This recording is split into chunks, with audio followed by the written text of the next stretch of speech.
نظم سے ہم پھر نثر کی طرف چلتے ہیں اور انشاءاللہ پھر ہم نظم کی طرف آ جائیں گے. میں گزارش کرتا ہوں بڑے ادب و احترام کے ساتھ حجت الاسلام والمسلمین عالی جناب مولانا سید محمد قمر نقوی صاحب کی بارگاہ میں کہ وہ آئیں اور اپنے پرنور بیان سے مومنین کے قلوب کو منور فرمائے. بابا سے بلند صلوات سے ان کا استقبال.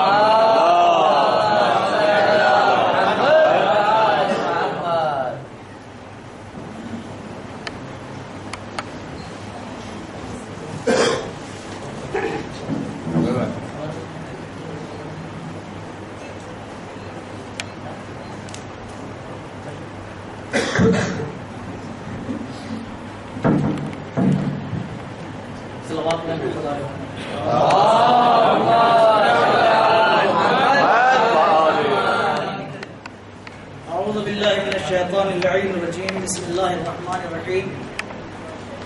الحمد لله الذي علا في طبقته ودنا في تفرده وجلا في سلطانه وعظم في أركانه قهر جميع الخلق بقدرته وبرهانه مجيدا لم يزل محمودا لا يزال قاسم كل جبار عنيد مهلك كل شيطان مريد لم يكن معه ضد ولا ند صمد احد فرد لم يلد ولم يولد ولم يكن له كفوا احد. ثم الصلاة والسلام على رسوله الثقلين محبوب رب المشرقين والمغربين جد الحسن والحسين مولانا ابي القاسم محمد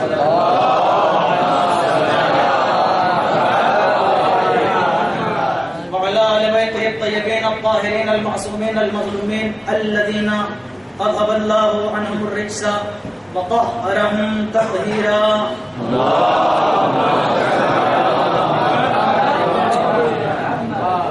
ولعنة الله على أعدائهم أجمعين من أول يوم ظلمهم إلى يوم الدين.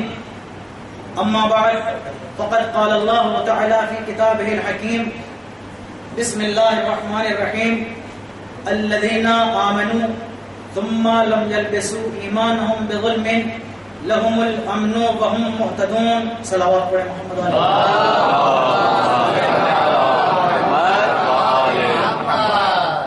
حضرات گرامی قدر، افاضل نجف اور ہندوستان سے تشریف لائے ہوئے صدر محترم مفکر اسلام، معمار قوم، ناشر و مروج علوم اسلام، عزت مآب حجت الاسلام والمسلمین سماحت السید نعیم عباس صاحب قبلہ عابدی دامت اللہ البارک اور دوسرے دیگر تشریف لائے ہوئے مہمانان حضرات، ان سب کا خیر مقدم کرتے ہوئے آپ کی خدمت میں ایک بات جوش گزار کرتا چلوں کہ صدر محترم عزت مآب قبلہ موصوف سے ایک علمی رشتہ ہونے کے ناطے اور ان کی علوم شان اور بزرگی کے احساس کے پیش نظر میں اس وقت آپ حضرات کے سامنے گفتگو کرتے ہوئے دوہرے احساس سے گزر رہا ہوں. پہلا احساس تو صدر محترم کی بزرگی اور ان کی عظمت کا اعتراف اور ان کی بابزم موجودگی کہ جس کو لوگ خوف سے تعبیر کرتے ہیں. بہرحال اس احساس سے پار پانا ایک دشوار گزار مرحلہ متکلم کے لیے ضرور ہوتا ہے. اسی کے ساتھ ساتھ دوسرا احساس جو بڑا مسرت افزا احساس ہے، نفس کو خوشی بھی عطا کر رہا ہے، وہ یہ کہ میں پہلی بار جناب عالی کے حضور میں اپنی وادی ذہن سے چن کر اپنی طرز بیانی سے ان کو تراش کر اپنی فکری خزف ریزے آپ کی خدمت میں پیش کرنے کی سعادت حاصل کر رہا ہوں. اس امید اور یقین کے ساتھ کہ آپ کی اصلاحات اور ہدایات کی الماس سے جب ان کو تراشا جائے گا تو پھر میرے یہ سفال ریزے انشاءاللہ جواہر پاروں میں تبدیل ہو جائیں گے۔ ہمارے آج کے محفل کے ایک اور مہمان حجت الاسلام والمسلمین جناب سماعت السید ضیاء صاحب قبلہ دامت اللہ البارک، ان کا ہم خیر مقدم کرتے ہیں۔ آپ حضرات نعرہ صلوات ارشاد فرمائے بلند آواز۔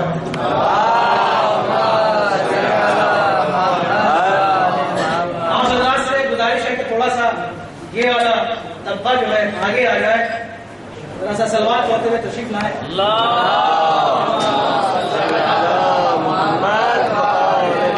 میری گزارش ام محترم کے علاوہ باقی تمام جوانوں سے یہ ہے کہ اگر ہو سکے تو دیوار کی ٹکٹ پر تکیہ چھوڑ کے آگے آ جائیں۔ ایک صلوات پڑھیں محمد علیہ۔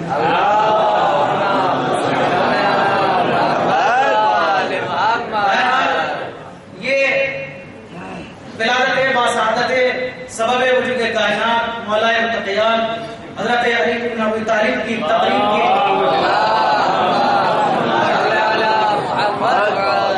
حوالے سے بزم شعر منعقد کی گئی ہے، اور اس بزم شعر میں مجھے نثر گوئی کا حکم ملا ہے، اور یہ بھی ازل من الشمس بات ہے کہ بزم شعراء میں خطیب کا حال ویسا ہی ہوتا ہے جیسے گلابوں کے بیچ میں خار کا حال ہوتا ہے کہ لوگ پہلو تری کرتے ہوئے گزر جاتے ہیں، دامن بچاتے ہوئے آگے بڑھ جاتے ہیں۔ بہرحال مجھے اس بات کا احساس ہے، اور میں نے اسی لیے یہ سوچا کہ آج کی یہ خطابت رنگ نظامت میں ہو جائے تاکہ مجھے بھی کچھ فائدہ حاصل ہو اور آپ کی بھی تابانی سماعت کا شکار نہ ہو سکوں۔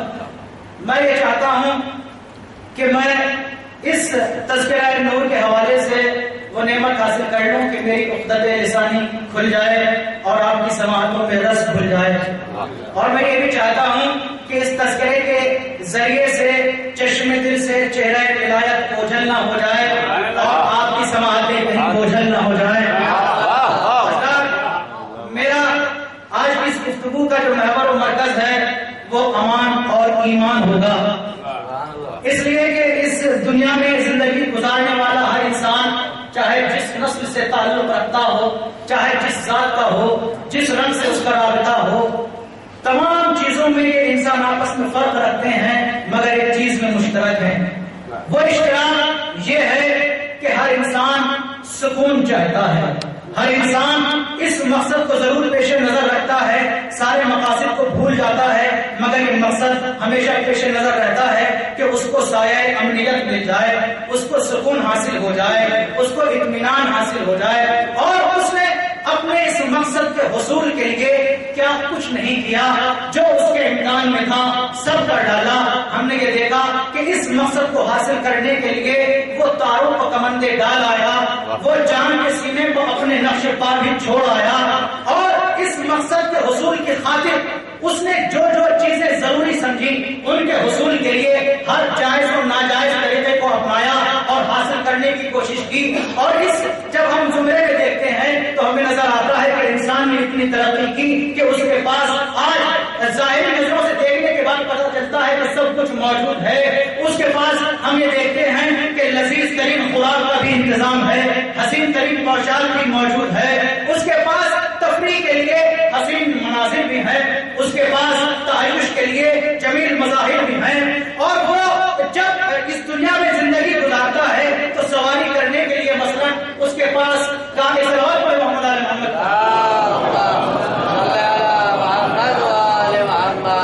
بس تھوڑی دیر میں آپ کے درمیان حاضر رہوں گا، بس سنتے رہیں اور بس متوجہ رہیں کہ انسان سواری کرنے کے لیے اس وقت ایسا ہے کہ اس کے پاس کار بھی ہے، طیارے بھی، ریل بھی ہے، سیارے بھی، اور وہ اپنے تفریح کے سامان کے لیے رنگینی وہ گاہی بھی حاصل کر چکا ہے، بہار شان بھی، اس کے پاس محفل رقص و سرور بھی ہے، بادائے گلفام بھی، اور ہم یہ دیکھتے ہیں کہ اس کے پاس وادیوں کی گل فروشیاں بھی ہیں، کوہستانوں کی سنگ تراشیاں بھی ہیں، اس کے پاس نغموں اور غنا کی جدت ترازیاں بھی ہیں، اور اس کے پاس کیا کیا نہیں ہے سوچتے جائیے، لذت بھی ہے، نشاط بھی ہے، اور اس کے پاس طرف بھی ہے، انبساط بھی ہے، زندگی بھی اس کے پاس ہے، کابندگی بھی اس کے پاس ہے، نغمگی بھی اس کے پاس ہے،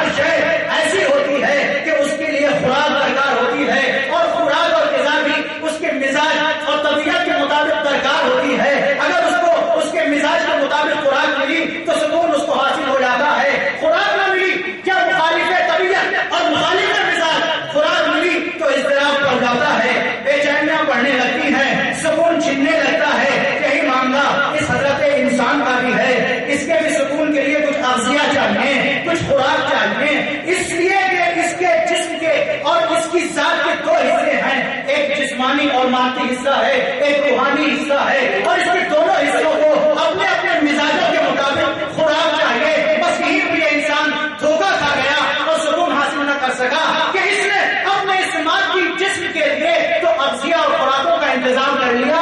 ہم دیکھتے ہیں کہ اس نے غذائے جسم کے لیے پر جمال و پر کیف مناظر کی بستیاں بھی بسا لی، اس نے غذائے سماعت کے لیے غذائے سماعت اس نے غذائے سماعت کے لیے ان دلیوانہ آوازوں کے بستان بھی گزارے، اور اس نے اپنے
بہتا ہوا نظر آیا. اس نے ہر جاہل سے مسئلے کا حل دریافت کیا. کیوں تو اس نے ہر نابینا سے راستے کی رہنمائی چاہی. اس نے اگر اپنا علاج نہ پوچھا تو خالق ایمان سے نہ پوچھا, وارث ایمان سے نہ پوچھا. اگر خالق ایمان سے ایمان کی تلاش میں نکل کے اس سے مسئلہ دریافت کرتا تو اس کو آواز آتی قرآن مجید کی ببانگ بہت کی آیت اس کو اعلان کرتی ہوئی نظر آتی کہ الذین کہ ایمان کہاں ہے, امن کہاں ہے. یہ آیت بتاتی ہوئی نظر آتی کہ الذین آمنوا ثم لم یلبسوا ایمانهم بظلم لهم الامن وهم مهتدون. کہ ایمان کہاں ہے, ایمان کہاں ملے گا, راز امن کا کہاں پہ ملے گا.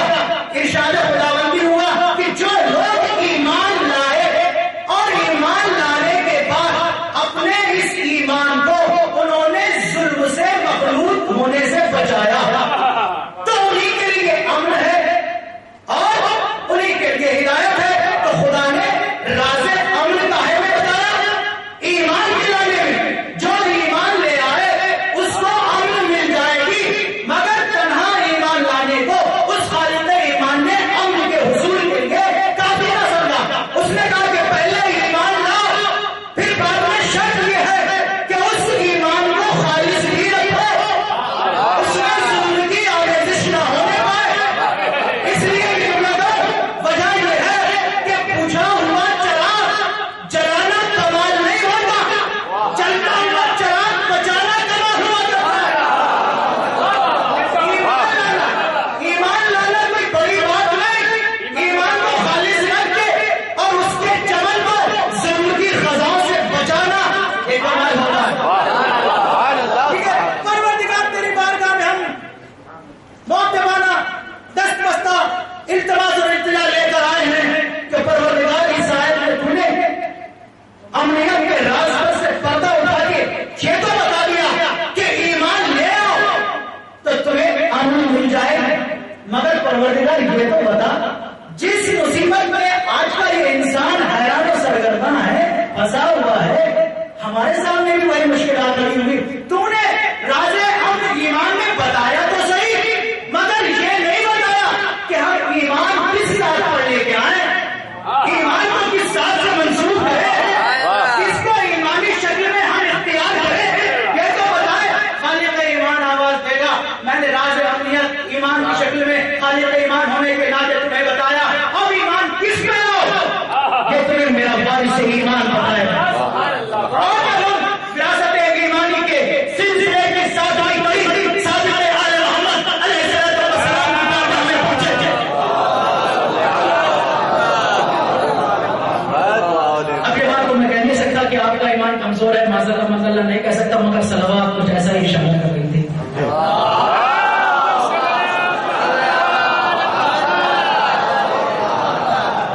اے صادق آل محمد, اے وارث ایمان, یہ بتائیے کہ پروردگار کی اس آیت میں امنیت کے حصول کے لیے ایمان کو شرط بتایا گیا, ہم سمجھ لیا, مگر یہ تو پتا چلے کہ ایمان کس پر لانا چاہیے.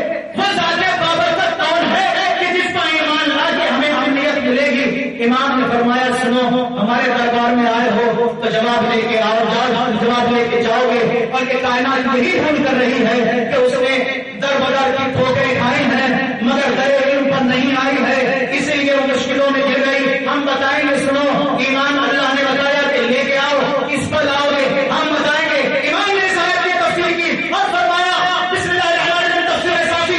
امام نے فرمایا بل الذین آمنوا سے مراد ہم بتائیں گے کہ کون ہے وہ لوگ جو ایمان لے کے آئے, ان کا ایمان کیا ہے, کس پر ایمان لے کے آئے, کون سا ایمان قابل قبول ہے. امام نے بتایا الذین آمنوا بما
محفوظ رکھنا ہے وہ بھی ہم بتائیں گے. مخالفین تبرہ کے امام کی تفسیر سنتے ہوئے جائیں. امام فرماتے ہیں کہ تنہا ایمان لانا اس سے آمن نہ ملے گی, کامیابی نجات نہ ملے گی, بلکہ کیا ہے کہ ظلم سے اس ایمان کو کبھی بھی مخلوط نہ کرنا. اس ظلم کی آلودگی کا دھبا دامن ایمان پر نہ آنا چاہیے. اچھا وہ ظلم ہے کیا؟ امام نے بتایا سنیے.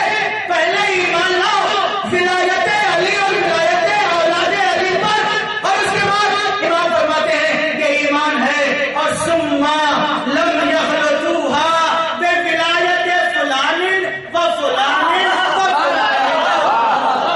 ایمان لاؤ ولایت علی پر, مگر کامیاب اس وقت ہو جب علی کی ولایت کو فلان کی ولایت سے مخلوط نہ کرو.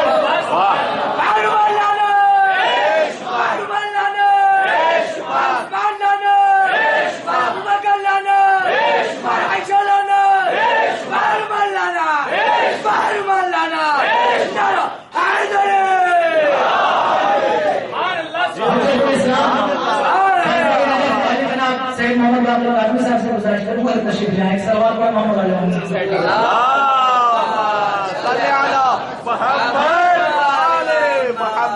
جب علی اور اولاد علی پر ایمان لانے کے بعد اس ولایت کے نام میں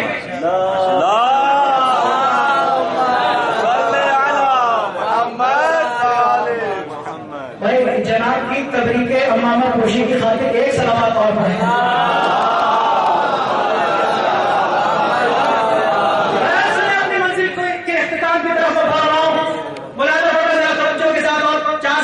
میرے ساتھ انشاءاللہ زیادہ نہیں ہوگا. ہم نے علی اور اولاد علی کی ولایت پر ایمان لا کر اس کو دل میں جگہ دے کر ہم نے امن حاصل کر لی. ہم کیا, ہماری مثال کیا, ہم پیکر خاکی, ہم مٹی کے پتلے ہیں. اس امن کی تلاش میں وہ بھی نظر آیا جو اس خالق کے بے نیاز کا ایسا عظیم رسول ہے کہ اس نے اس کائنات کی ساری خواہشات سے بے نیازانہ انداز میں ایسا رخ موڑا کہ ان کی طرف نظر اٹھا کے نہ دیکھا. وہ بے نیاز خدا کا بے نیاز رسول بھی اس اثاثے امن و امان کی جستجو میں, اس متاع تسکین و تسلیت کی توجہ میں ہمیں ایسا نظر آیا کہ بارگاہ خدا بندی میں اشک بجش اضطراب بقلب دعا قلب منتجی ہے. پروردگار تیرے دین کی, تیرے مشن کی تجویز و تشریح کو کروں گا, تیرا حکم ہے, میرا مقصد خلقت ہی یہ ہے, مگر مجھے ضمانت امنیت چاہیے. پروردگار نے کہا کیا چاہتے ہو؟ آمانی بجعلنی من لدنکا سلطانا نصیرا.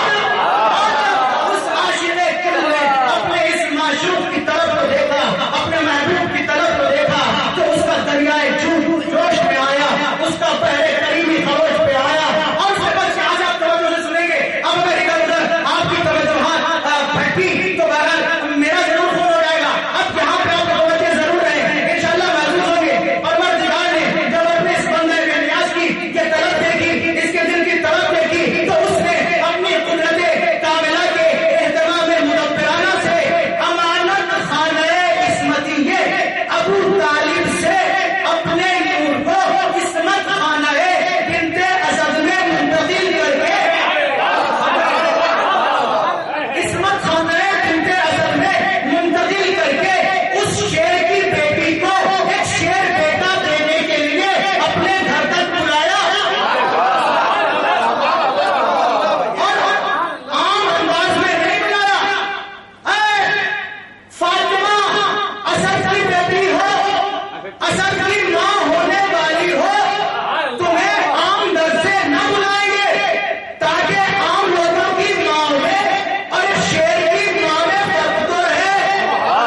در سے نہ آئیے گا, ہم دیوار کو در کر دیں گے, تشریف لائیے. دیوار کو در کیا, فاطمہ جنوب خانہ کعبہ تشریف لائی. دیوار جو در بنی تھی پھر دیوار بنی, دیوار بن تو گئی مگر ایک ایسی لکیر کہ جو قیامت تک ثنائے حیدری میں رب اللسان رہے گی.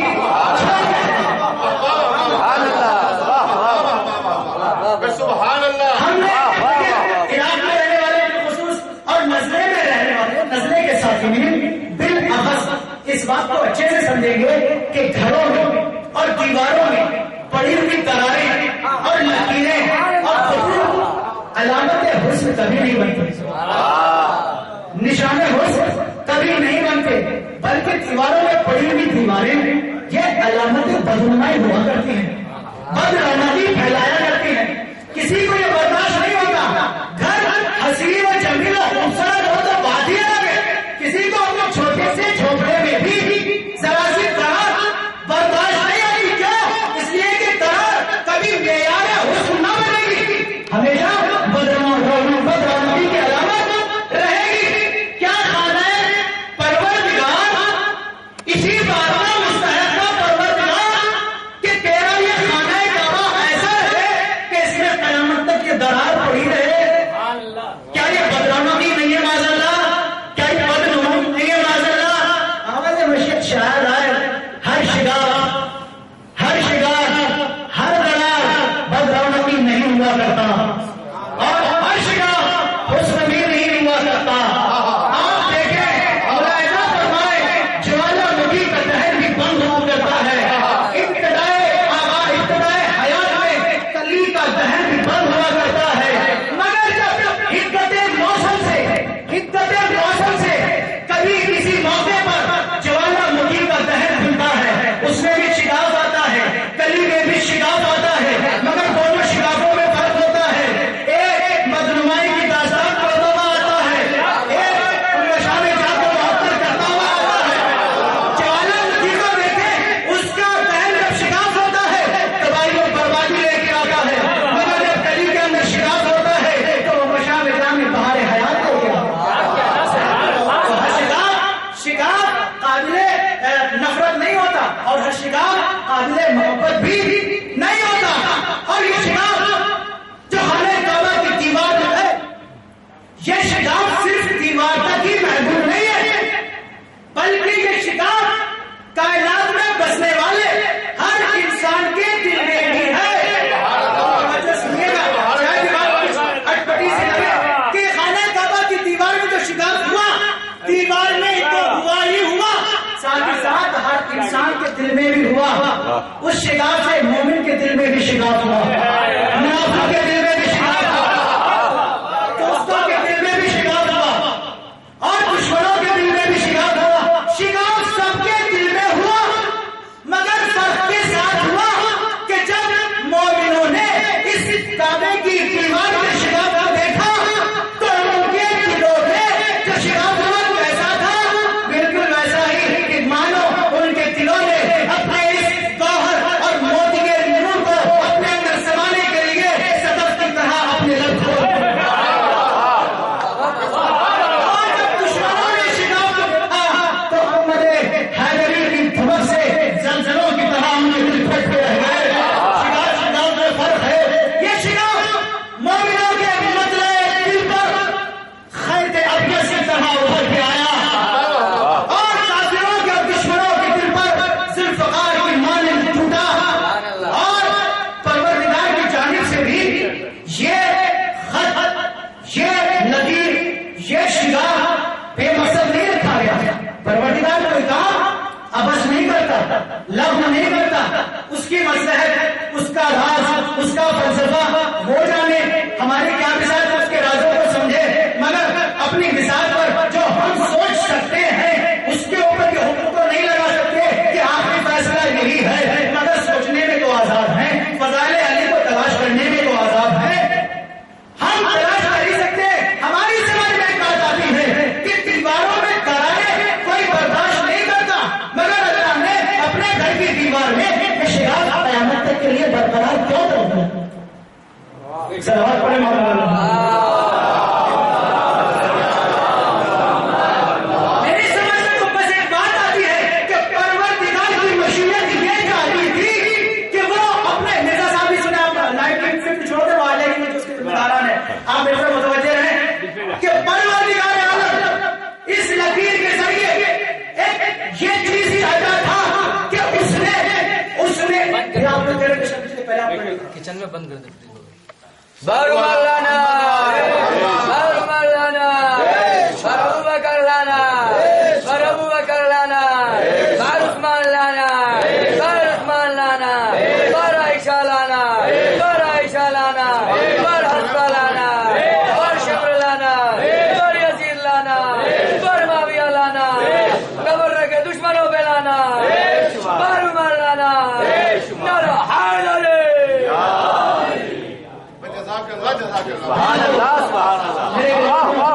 اور میرے دوستوں اور میرے ساتھیوں، میرے صاحب آپ باہر چلے مالا کی انتظام کرا دیں اس کا، یہاں سے ہو چکا ہے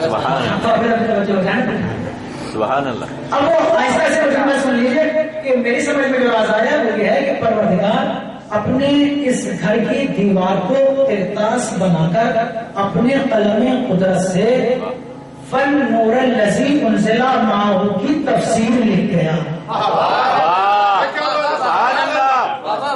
اس لیے کہ اسے اپنے اس نور پر بڑا ناز ہے، بڑا فخر ہے، اور اس نے جو شب معراج کا میزبان تھا اس نے یہاں اپنے اس گھر میں بھی اپنے اس مہمان کی 3 دن فرائض میزبانی انجام دے کر اب رسول کو تیسرے دن بلایا، آؤ میرے حبیب اب میں میزبانی کر چکا، تم اپنا تحفہ نور لے جاؤ، اپنا سامان امنیت لے کے چلے جاؤ. میں نے تمہیں سامان امنیت ادا کر دیا. رسول آئے، آغوش میں لیا، مولا کائنات کو 2 نوروں کی نہروں کا سنگم ایسے ہوا کہ اسی کو دیکھتے تو شاید جوش میں آبادی میں غالباً یہ بیت کہی تھی کہ یہ نصف نور جو ہی ملا نصف نور سے اپنے کردگار نے دیکھا غرور سے. اپنے کو اس نور کے وجہ سے غرور سے کیوں نہ دیکھے، اس کے اوپر فخر و مباحت کیوں نہ کرے، اس لیے کہ یہ نور بڑا عظیم الشان نور ہے. یہی تو وہ نور ہے کہ اس نور نے بہت سارے کیا کل کے کل خدائی امور کو انجام دیا ہے.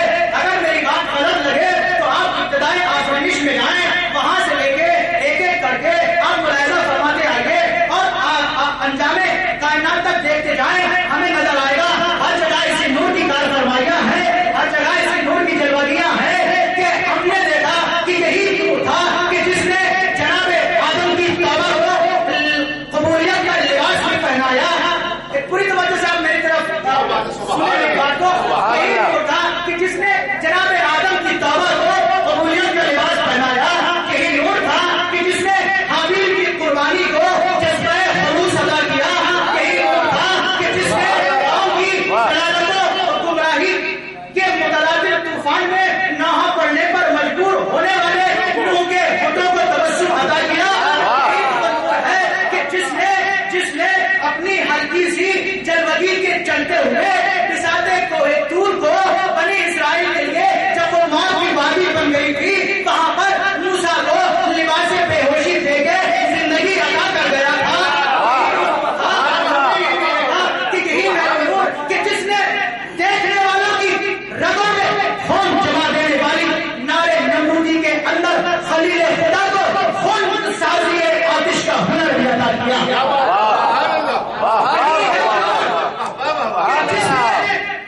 قمیص یوسف نے یعقوب کی آنکھوں پر شفا دینے کا اعزاز ادا کیا. یہی ہے وہ نور کہ جس نے منصبی عصبیت کے چلتے ہوئے یوسف کو کنویں میں پھینک دینے والے مغرور بھائیوں کو اسی یوسف کے سامنے سجدہ ریز ہونے پر مجبور کیا. یہی وہ نور تھا کہ جس نے بے حد و نامتناہی صحراؤں کی یبوست سے نبرد آزما ہو کر خضر کو طولانی اور تنہا زندگی جینے کا سلیقہ عنایت فرمایا. یہی وہ نور ہے کہ جس نے روح فرسا وسعتوں کی اور گہرائیوں کی حامل اس جہان آبی میں الیاس کو الماس حیات بھی عطا کیا. یہی وہ نور ہے کہ جس نے یونس کو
خواستگاری دعا کرتے ہوئے خصوصی طور سے میں اپنے ماموں جناب ساگر ٹھیکری صاحب کے شفا کے لیے خصوصی طور سے آپ حضرات سے دعا کا طالب ہوں کہ مولا ان کو شفا کامل و عاجل عنایت فرمائے. ان کا ابھی کچھ عرصے پہلے ایکسیڈنٹ ہوا تھا, اس کا آپریشن ہوا.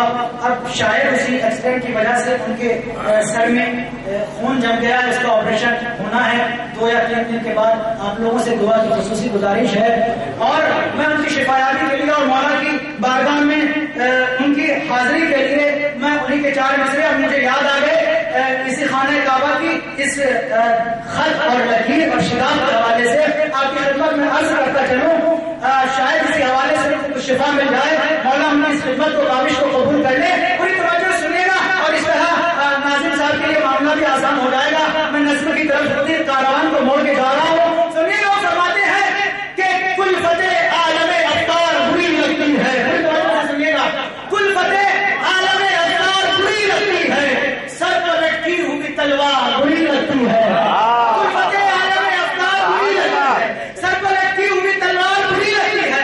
ارے یوں تو وہ عظمت کعبہ کو فدا ہے, لیکن توجہ سنیے گا,